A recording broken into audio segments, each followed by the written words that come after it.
선정 속으로 나를 비우는 수련. 내가 한 수련은 지금까지 살아오면서 축적된 마음을 버리고 본래의 나로 돌아가자는 방식이다. 에고의 마음은 잘못된 것이므로 그 마음을 버리기 위해서 온갖 이미지를 이용한 수많은 방법을 구사한다. 지금까지 내가 살아온 일들을 남김없이 모두 떠올리고 특히 지금이 나를 힘들게 하는 일들을 찾아내어 이를 철저히 지워나간다. 그 과정에서 격렬한 마음의 요동을 체험하기도 하고 마음 깊숙이 숨겨져 있는 응어리가 드러나기도 하고 대수롭지 않는 일들에 얽매여 심적 고통을 받고 있음을 알아내기도 한다. 몸과 마음이 극도로 피폐해 있던 나로서는 나를 버릴 수만 있다면 하고 죽기 살기로 수련에 뛰어들었다. 오로지 살아서 죽기 위한 발버둥이다. 수련을 시작한 지 3개월. 그러나 지극한 노력에도 불구하고 육체적 정신적 괴로움이 줄어들기는커녕 끊임없이 망상이나 번뇌가 더 올라오는 것이 아닌가. 이 수련은 내가 할 수 있는 일이 아니구나, 나의 적성에 맞는 일이 아니구나 하고 수련을 포기하기로 했다. 그러자 그동안 지겨운 수련 생활에서 또 뭔가 얻으려는 욕망으로부터 완전히 해방되었다. 열심히 했던 만큼 해방감이 더욱 크게 다가온다. 이제 집으로 돌아갈 버스 시간이 조금 남아있어서 홀가분한 기분으로 마음을 턱 내려놓고 그냥 자리에 앉았다.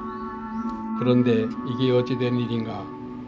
한순간 나는 어디론가 빨려 들어가는 듯 하더니 하얀 불꽃이 되어 저 높은 하늘로 치솟아 사라지는 것이 아닌가.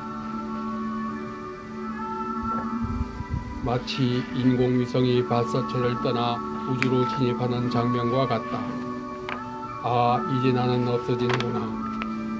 놀라움과 두려움 속에서 나는 사라져가는 나를 그냥 쳐다보고 있다. 그런데 사라진 자가 나인가, 아니면 그것을 보고 있는 자가 나인가? 사라진 자는 누구이며 그것을 보고 있는 자는 누구인가? 나는 하늘로 사라져 가는데 그 장면을 바라보며 알고 있는 자가 있다니 어찌된 일인가? 어쩌다 하늘이 문이 열린 것일까? 이곳은 세상 너머의 세상일까? 죽은 자가 자기가 죽는 걸 알아차리는 세상에 든 것인가? 이 순간부터 내가 지금껏 살아왔던 세상이 일이 아니다. 지금까지 몸을 갖고 살면서 생각하고 분노하고 행복해하고 절망하고 슬퍼하며 살아온 세상이 일이 아니다. 나는 완전히 사라지고 단지 보고 아는 자만 있는 세상, 물질 세계를 벗어난 세상, 시간과 공간에서 벗어난 세상인 것 같다. 그러지 않고서야 어떻게 이것들을 이해할 수가 있겠는가. 한순간 장면이 바뀐다. 한없이 넓은 우주가 갑자기 나타난다. 이 우주는 온갖 광채로 넘쳐나고 있다. 수많은 보석들이 다채로운 색채를 발산하는 듯, 하늘에 가득한 별들이 찬란한 광채를 발산하는 듯, 온갖 색채로 가득한 거대한 프리즘 속에 와 있는 듯 하나하나가 투명하고 찬란하게 빛을 발산하고 있다. 놀랍도록 찬란하다. 너무나도 황홀하다. 수많은 색채의 별들이 찬란히 빛나는 나라, 투명하게 빛나는 보석들이 나라, 지금까지 우리가 살아온 세상이 아닌 또 다른 나라. 이 나라가 우리들이 낙원인가 천국인가. 온갖 색채를 발산하는 보석들로 가득한 광채의 세상, 너무나도 자유롭다, 행복하다, 황홀하다. 이 황홀한 환희의 세계, 빛의 세계가 온 우주를 가득 채우고 있다. 광채로 빛나는 환희의 세상은 어느새 사라지고 여기는 텅 빈 우주, 그 안에 나라는 자가 있다. 오로지 저 혼자서 이 넓은 우주 안에 뜬 구름같이 허공에 누워있다. 투명한 허공 속에서 편안히 쉬고 있다. 근심이나 걱정 따위는 모두 사라져버리고 이 우주와 나는 자유로움을 누리고 있다. 평화로움이란 이런 것이 아닐까. 아, 나는 원래가 허공 속의 구름과 같은 존재. 허공이 나이고 내가 허공인데 비좁은 새 속에서 허둥대며 살아온 삶은 진실된 삶이 아닐세. 이 넓은 허공이 나의 본래 고향인데 이를 닮은 삶을 살아야지. 꽹 확성기의 굉음이 울리고 나는 저 밑으로 뚝 떨어진다. 순간 다른 세상에 와 있음을 직감한다. 투명한 마을 경계로 위에는 우리가 사는 세상이 있고 내가 있는 이곳은 그와 똑같은 또 하나의 세상이다. 어찌 똑같은 세상이 두 개나 있을 수 있단 말인가. 놀라움과 두려움을 느낀다. 이곳을 벗어나려 하고 있다. 음산함을 느끼는 이곳에서 벗어났다고 여겨지는데 또다시 꽹 하는 굉음과 동시에 막가래에 또 와 있다. 왜 똑같은 일이 벌어지는 것일까? 이곳은 어떤 세상일까? 원래의 세상과 똑같이 모든 것들이 온전하게 갖추어져 있는 세상, 어쩌면 여기가 실제의 세상일지도 모른다. 그곳을 벗어났다고 여겨지는 순간 선정에서 깨어났다. 눈을 떠서 주위를 살펴보니 모두가 선정에 들기 전 모습 그대로이고 나도 처음의 자세 그대로이다. 사람들은 계속해서 웅성거리고 있는 듯하다. 그런데 한순간 다시 선정 속으로 빨려 들어간다. 여기는 경계가 없는 텅 빈 허공, 사방팔방이 끝이 없는 허공 속에 내가 있다. 나의 형체는 없으나 허공이 한복판에 있는 듯하다. 어느 순간부터 이미지를 이용한 수련을 하고 있다. 이제 나의 모든 것을 내려놓아야지. 우선 내 속의 집착 덩어리를 꺼내어 보자기에 싸서 던져버린다. 보자기는 저 까마득한 아래로 떨어지고 보자기가 떨어진 그 자리엔 조그만 연못이 생겨난다. 이번에는 욕망 덩어리를 보자기에 싸서 던진다. 보자기는 연못에 떨어지고 그 연못은 커다란 저수지로 변한다. 다시 나라는 아상이 보자기를 던지니 저수지가 무너지면서 물줄기가 생겨 개울물이 되어 흐르고 이렇게 나를 버려 나아가니 개울물이 불어나 강을 이루고 강물은 흘러 커다란 바다를 이룬다. 그리고 강물은 검푸른 넓은 바다가 되고 그 바다는 커다란 둥근 달 모양이 되어 내 앞에 둥실 떠오른다. 아, 이 무슨 조화인가, 이 무슨 깨우침인가.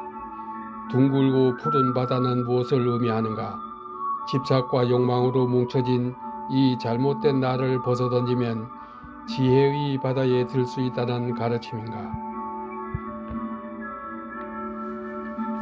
다시 장면이 바뀌면서 슬라이드 쇼는 계속된다.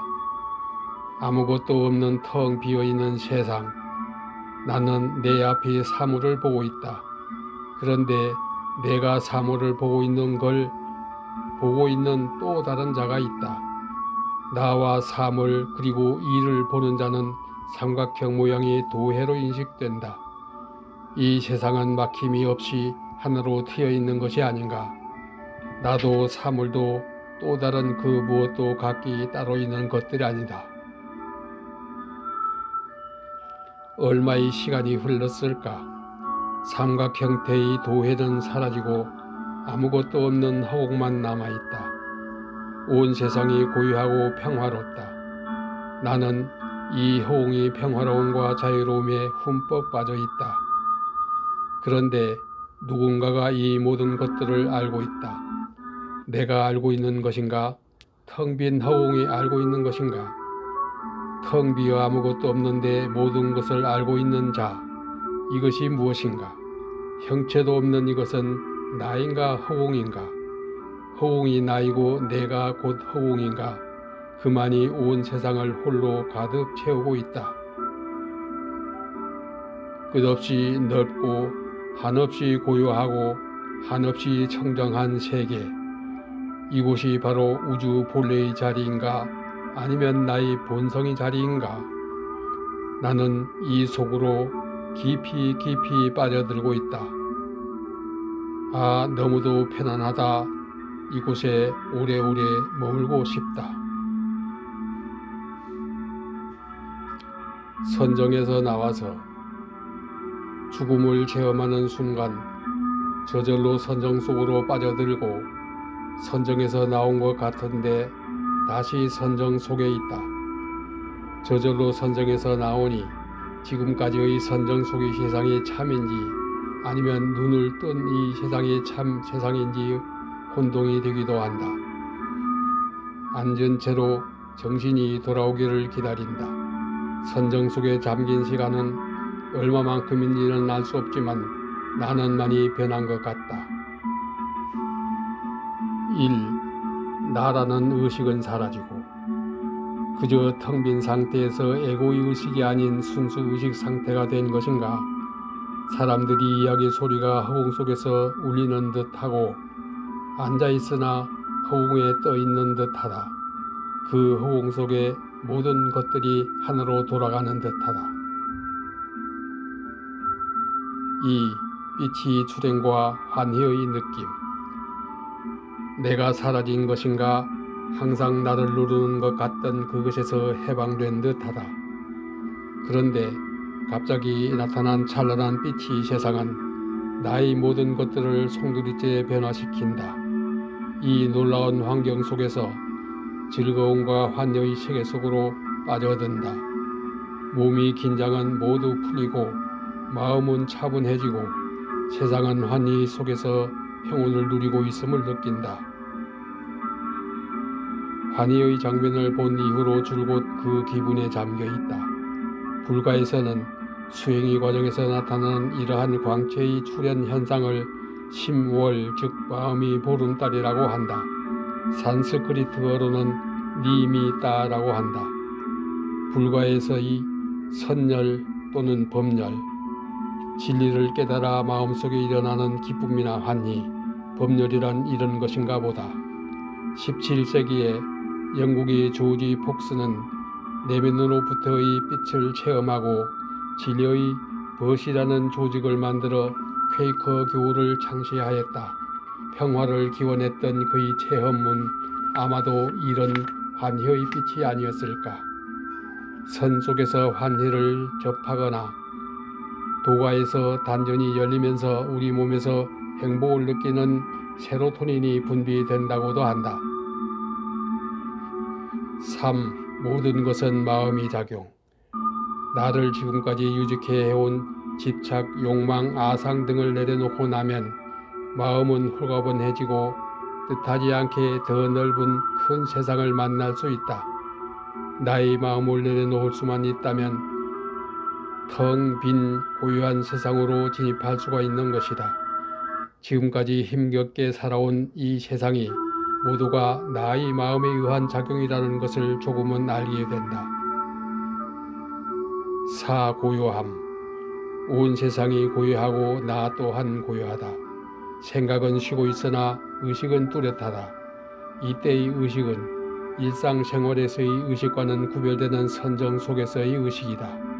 내가 의도하는 의식이 아닌 무위의 수동적인 의식이라고 할 수 있다. 그런데 체험되는 일들을 알아차림과 동시에 그것들이 의미를 알려는 마음이 깔려있는 것 같다. 일부러 웃으려 웃어지지 않고 일부러 화를 내려 화가 나지 않고 주위에서 일어나는 일들의 감정이 변화가 없이 무덤덤하다. 인도의 성자 마하리시는 고요한 상태를 침묵이라는 말로 표현한다. 언어와 생각을 초월한 상태, 있는 그대로의 상태, 나라는 생각이 털 것만큼도 일어나지 않고 참자만이 오롯이 존재하는 상태를 침묵이라고 했다.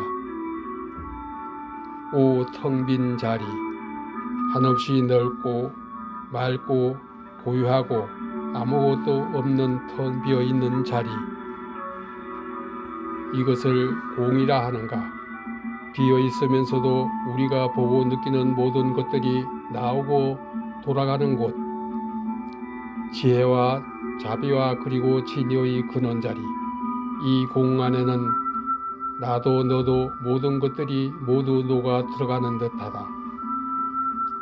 영원한 숙제, 텅 비어 아무것도 없는데 저 혼자 모든 것을 알고 있는 이것이 무엇인가? 공적 영지, 텅 비어있고 고요한 가운데 신령스럽게 알고 있는 것, 견성, 본래의 성품 자리 또는 우주의 그런 자리를 보는 것.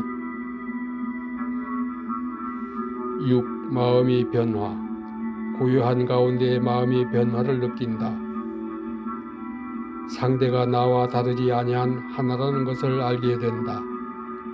평화로움이 흐르고 애틋한 마음이 되고 너그러운 마음이 된다. 그 중에서도 가장 강력히 나를 지배하는 것은 베풀고 싶은 마음이다. 나는 가진 것이 없는데도 어찌된 일인지 그저 보이는 사람들에게 주고 싶어진다. 그래서 한 동료에게 말하길, 내 모든 것을 사람들에게 나누어 주어서 이제 나는 빈 털터리가 되었다 라는 농담을 하기도 했다. 이런 것이 성령의 열매이고 육바라밀인가 보다. 성령의 9가지 열매, 성령이 베풀어주는 은혜의 결과로 맺어지는 열매, 사랑, 희락, 화평, 온유, 절제, 인내, 자비, 양선, 충성. 사도 바울은 성령의 열매들을 열거하면서 제일 먼저 사랑을 말한다. 사랑은 뒤따르는 8가지 열매를 가능하게 하거나 그 모든 것들을 한마디로 요약하는 것이라 할 수 있을 것이다. 사도 바울은 또 이 같은 것을 금할 수 없는 것이라고 했는데, 성령도 하나님으로부터 오는 것이고 하나님 자신이며 율법도 하나님으로부터 온 것이기에 이 성령의 열매들을 금할 수 없다는 것이다. 더 나아가 하나님의 율법을 가장 잘 지키는 것은 외적인 의식의 참여가 아니라 성령의 열매를 맺는 것이라고 하였다. 육바라밀, 불교에서는 생사의 고해를 건너 이상경인 열반의 세계에 이르기 위한 보살이 6가지 실천 수행법으로 보시, 지계, 인욕, 정진, 선정, 지혜를 말한다. 깨달은 자의 6가지 덕목이라 할 수 있다. 이인이 예지, 유학에서 사람이 마땅히 갖추어야 할 4가지의 성품이다. 맹자는 인간이 본성으로 인이예지라는 사덕을 제시하였고, 이 사덕이 착한 본성에서 반로되어 나오는 마음으로 측은지심, 수호지심, 사양지심, 시비지심이라는 4단을 예로 들었다. 사랑, 보시, 이는 말은 달라도 근본적으로 동일한 의미를 내포하고 있다. 사랑 속에서 나오는 것이 보시이고 보시 속에 사랑이 충만해 있다. 이는 어진 사람이 행위인다. 이러한 마음의 변화가 어떠한 것인지는 나중에 알게 되었다. 이러한 덕목들을 억지로 행하기는 어렵다. 사람이 본래 모습으로 돌아갔을 때 저절로 우러나오는 것이리라. 7. 체험의 의미. 내가 체험하는 장면들은 나의 의지와는 아무런 관련이 없고 그 장면 속에서 느끼고 아는 것 또한 나의 의지와는 별개의 것들이다. 내가 하는 것이 아니고 또 내가 할 수 있는 것도 아니다. 우리가 눈으로 보고 만지고 생각하는 세상이 아닌 다른 차원의 세상이라 할 수도 있고 우주 본래의 자리일 수도 있고 한 인간인 나의 본래의 모습일 수도 있을 것이다. 이러한 체험은 어떤 의미를 갖는 것일까? 깨달음을 추구하는 불교에서는 이러한 체험에 대하여 다음과 같이 설명하고 있다. 깨달음을 향한 수행이 무르익어 마음이 갑자기 열린 상태이다. 또는 한순간 인간이 모든 경지를 넘어서 부처님이 세계에 태어나는 것이다. 불교 경전인 화엄경이 십지품에서는 범부지를 넘어서 보살, 깨달음을 위해 수행하는 자, 보살이 필정위에 들어가 부처님이 집에 태어난다고도 하고, 일체의 세간길에서 나와 출세간의 길로 들어감으로써 보살이 법성에 거쳐 한다고도 한다. 십지품이 제일 환희지는 이러한 종교적 세계의 초월적인 체험에 의해 보살은 온 몸과 마음이 환희로 넘쳐 있는 경지라고 한다. 이러한 인간의 근원적 체험은 불교뿐만 아니라 인도의 힌두교, 동양의 도교에서도 추구하는 바이고 서양의 종교나 철학에서도 엿볼 수 있는 것들이다.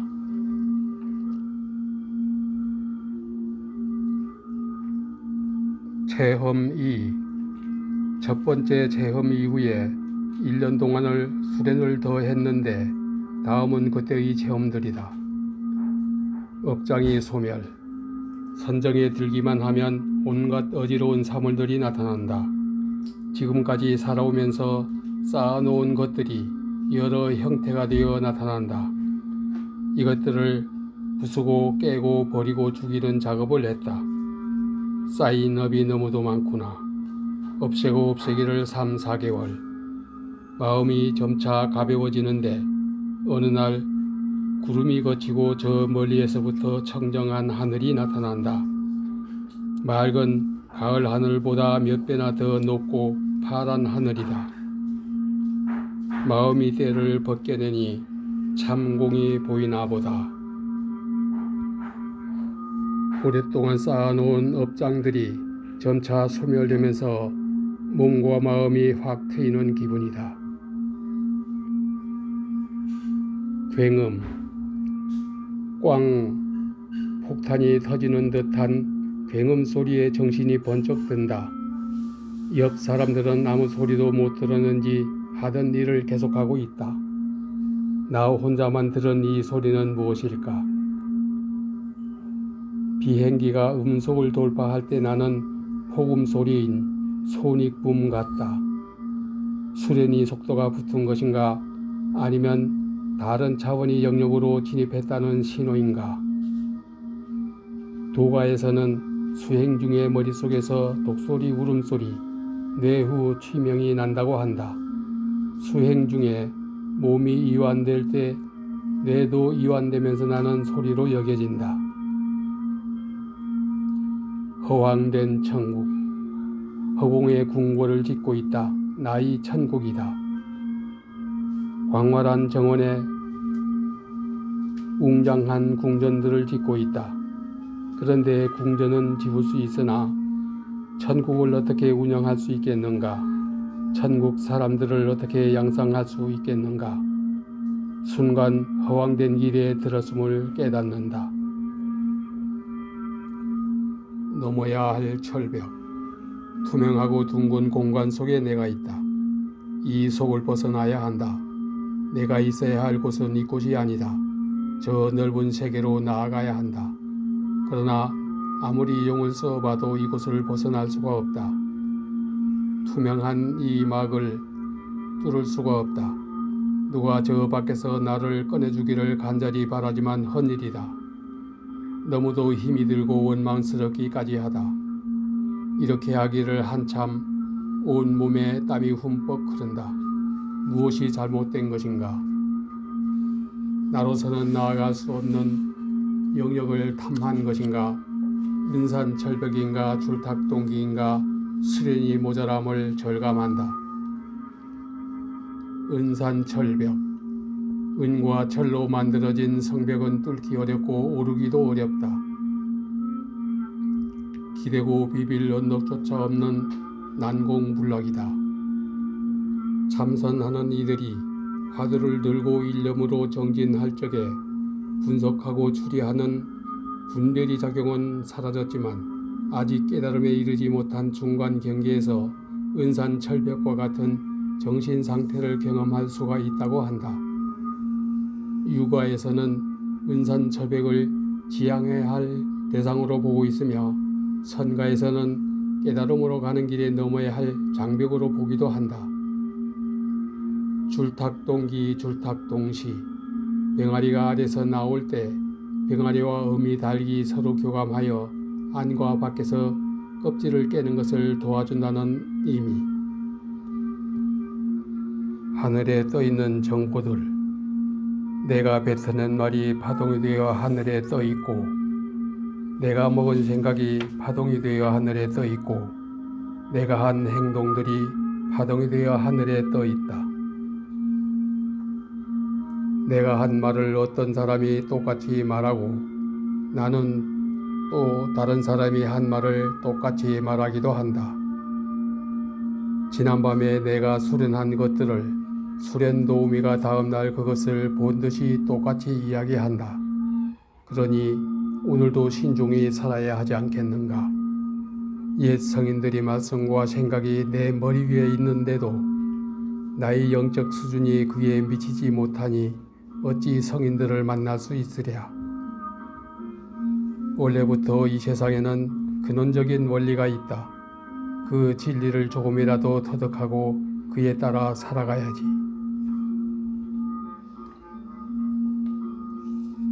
내면이 소리, 내 안이 소리는 나만 듣고 나만 안다. 귀로 듣는 소리가 아닌 가슴을 울리는 소리, 온몸의 전류를 느끼게 한다. 그 오묘한 파동이 말씀이 되어 들려온다. 말씀은 간명하고 너무도 단호하다. 누가 이를 따르지 않고 거역하겠는가? 고대 그리스의 철학자 소크라테스는 정치적 반대 세력에 의해 사형 선고를 받았다. 그때 그는 삶을 도모할 수도 있었으나 독배를 마시고 죽음을 택했다. 그는 가슴에서 울려오는 다이몬, 영혼이 소리에 인생을 맡겼던 것이다.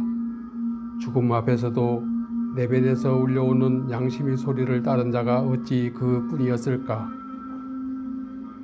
우주의 참마음은 모두의 가슴에 가득하지만 우리는 이를 알지 못하는 게 아닌가? 성자의 행동은 그 자체가 우주의 참마음이리라. 절만자, 묘한 영상들이 흘러간다. 절만자가 크로즈업된다. 하루는 동반 수행자가 이 절만자가 반대로 되었다고 한다. 그래서 당신은 반대편에서 보았을 수도 있다고 말해주었다. 그러나 우만 형태와 좌만 형태가 모두 사용되어 왔다. 체험은 사람에 따라 조금씩 차이가 있어 보인다. 이 문의는 고대 인도를 비롯하여 페르시아, 그리스, 또 아메리칸 인디언 등에서 두루 사용되었다고 한다. 불교에서 이 모양을 절을 상징하는 문자로 사용한 것 같다. 만해 한용운 선사님도 이 세계를 논의했을까? 동서고금이 수행 과정에서 나타나는 이 문양은 무엇을 의미하는가? 불교에서처럼 진리의 수레바퀴인가? 깊은 선정의 상징인가?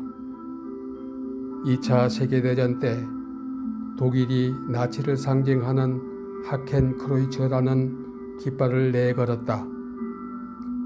고대부터 태양과 평화를 의미하는 이 문양에 부정적인 의미를 갖게 만들어버렸다. 감로수, 저 높은 곳에서 비가 내린다. 내 머리와 몸으로 비가 내린다. 하늘에서 내려주시는 이 빗방울들은 맑고 투명하다. 바닥에 떨어진 비는 하얀 구슬이 되어 통통 튀면서 내 주위를 구른다. 하늘이 내려주시는 감로수인가? 하늘이 물 세대를 주시다니 감사하고 또 감사하도다. 불교에는 법이라는 말이 있고 기독교에는 세례, 침례 의식이 행해진다. 인도에서는 겐지스 강물로 몸을 씻어내는 의식을 행한다. 의식으로나마 하느님으로부터 세례를 받는 것인가? 하늘이 비는 온 누리에 골고루 뿌려주고 있건만 사람들은 이를 알지 못하는 게 아닌가? 체험 3. 세상 너머의 세상. 누런 소 한 마리가 들판에 누웠는데 새끼 송아지가 갑자기 튀어나와 어미소 안으로 사라진다. 선정에서 나오니 주위에는 나와 또 한 사람이 조금 전 속아있던 그 자리에 있네. 돌을 소로 표현하는 이유를 조금이나마 알 것 같다. 호랑이 2마리가 숲속에서 사람을 쫓고 있다. 사람은 이를 피하려고 허겁지겁 나무 위로 오른다. 왜 피하는가? 두려움에 사느니 짐승이 먹잇감이 된만 못하리라. 벼랑 끝에서 붙잡고 있는 나무가지를 놓으면 그대로 자유인 것을. 하늘을 나는 것은 새만이 아닐세. 무거운 짐을 내려놓게나 창공이 나의 놀이터라네. 어린 시절 뛰놀던 산천도 내 안에 있고 꿈에 그려보던 낙원도 내 안에 있네. 형체도 없는 나는 허공인 듯한데 한순간 팽창하며 한없이 커져 나간다. 우주 전체가 내가 되어 있다. 너무도 놀라운 현상이라 감당할 수가 없다. 단정하고 정숙한 어린 동자여, 고깔모자에 장삼을 입고 얼굴은 한 번도 보여주지 않는구나.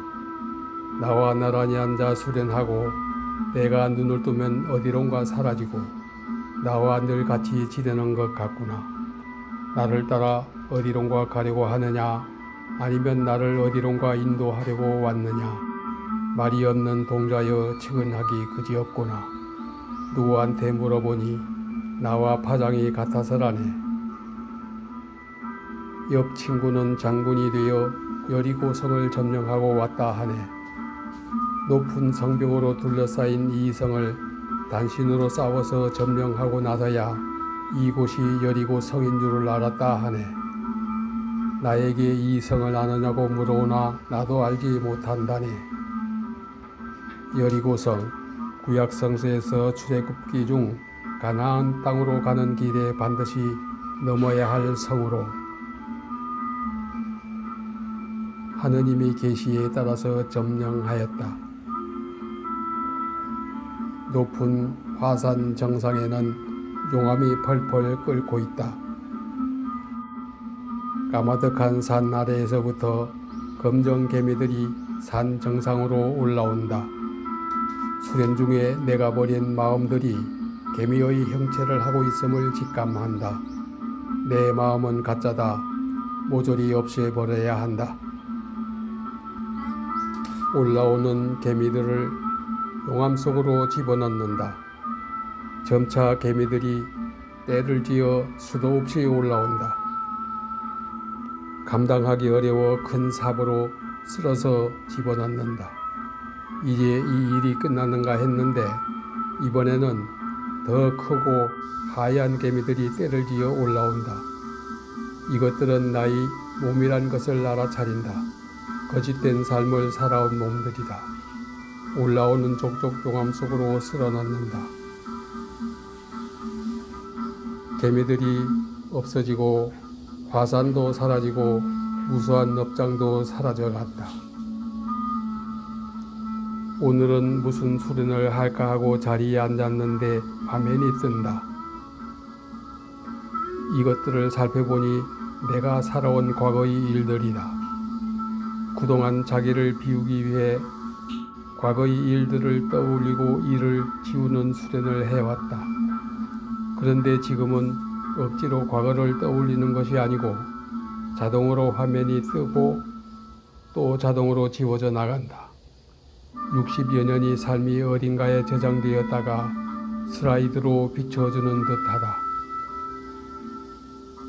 죽은 자가 염라대왕 앞에서 심판을 받는다면 아마도 이와 같을지 모르겠다. 나는 오열에 잠겨 있다. 왜 이리 서러워 울고 있는 것인가 하고 그 이유를 찾고 있었다.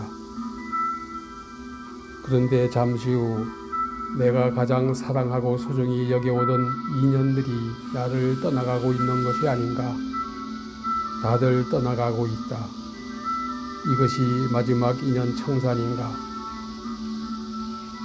그런데 나를 떠나갔던 그 인연들이 찰나간의 밝은 빛으로 변하면서 이마 속으로 쑥 들어온다. 이것이 혼줄 영혼줄인가. 그리고 나도 어디론가 떠나간다. 떠나가는 나에게 지금까지 살아온 것들을 함께 가지고 가려며 모든 것들을 떠나보낸다. 지금까지 그렇게도 소중히 간직해온 것들이 처음부터 내 것이 아니었던 것인가? 나에게 속한 것이란 아무것도 없는 것인가? 아무것도 없는 나를 붙들고 거둥거리며 살아왔던 것인가? 아, 허공과 같은 삶이여, 꿈과 같은 삶이여, 자꾸만 눈물이 흐른다.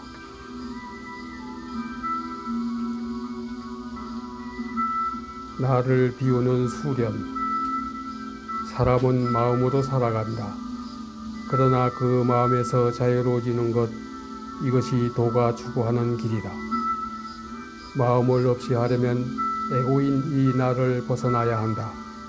집착과 욕망, 인간이 온갖 속성에서 벗어나야 한다. 마음이 생기기 이전의 상태, 어린 아이의 상태로 되돌려야 한다. 이 수련은 자신이 내면으로 들어가 자신을 알아가는 인간 철학이다. 나는 무엇인가? 무엇이 나인가? 나는 어떻게 살아야 하는가? 어떻게 사는 것이 올바른 삶인가? 그 답은 내 안에 있다. 내 안이 저 깊고 깊은 속에 그 답이 있다. 내 안이 저 깊은 속에 철학이나 종교의 근원이 되는 그 무엇이 있다.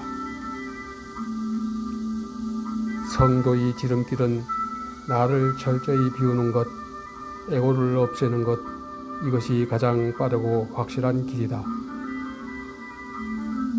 인도의 성자 스리라마나 마하리시는 16세의 어린 나이 때 죽는 놀이를 하다 죽음 속으로 들어가서 평생을 깨달음의 세계에 머물렀다. 석가모니 부처님 당시 초기 수행자들은 겐지스 강가에 앉아서 죽은 사람을 화장하는 장면을 보는 수행 과정이 있었다. 사람이 죽어 없어지는 것을 보면서 자기 자신도 연기가 되어 사라지는 수행 과정이 아니었을까. 예수님이 한 제자는 은밀하게 예수님을 찾아가서 어떻게 하면 하나님을 볼 수 있습니까? 하고 물었다. 예수님은 그 제자에게 죽으면 하나님을 뵐 수 있다고 말씀하셨다. 이때의 죽음이란 에고의 죽음을 의미하리라. 사도 바울은 나는 날마다 죽는다고 하셨다.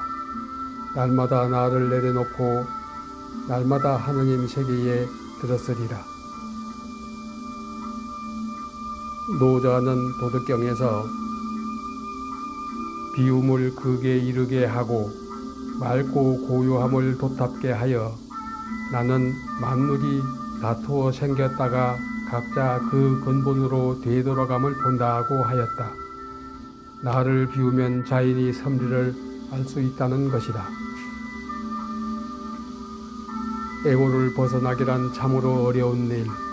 그래서 수많은 방법으로 이 길을 찾고 있는 것이다. 결국에는 에고의 마음이 사라지고 청정한 세계로 진입해야 본래로 돌아갈 수 있을 것이다.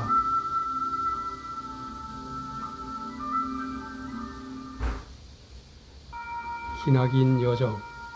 가까이 있는 것 같으면서도 멀리 있는 것 같고 내가 보고 느끼는 것 같으나 주체가 없는 허공이 보고 느끼는 것 같기도 하고 수련 중에 떠오르는 것들에 대해 어떤 때는 그 의미를 각인시켜 주기도 하고 또 어떤 때는 그냥 지나쳐 버린다.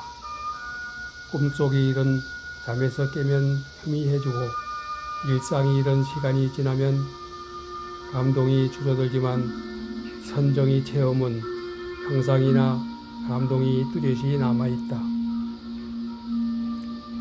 처음 수련이 어려워 포기하려 했을 때는 채찍을 맞는 듯한 울림에 가슴을 쓸어내리기도 했고 또 포기하려는데 결정적인 도움을 주는 이가 우연히 나타나기도 했다. 어느 정도 수련이 진전되었을 땐 동료의 울림이 있었다. 고비 때마다 그 무엇이 도움으로 나타남을 느낀다. 잡으려 하나 잡을 것 하나 없고 얻으려 하나 얻을 것 하나 없는 것이 이 수련이다. 그러나 가고 또 가다 보면 변해져 있다.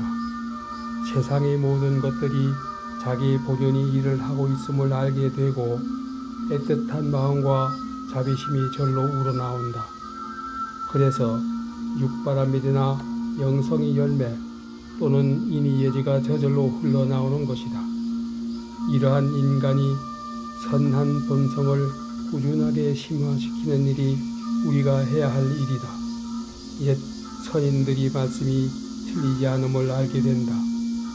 만약 이러한 마음의 변화가 일어나지 않는다면 많은 체험을 했어도 그것은 정도와는 거리가 멀다 하겠다.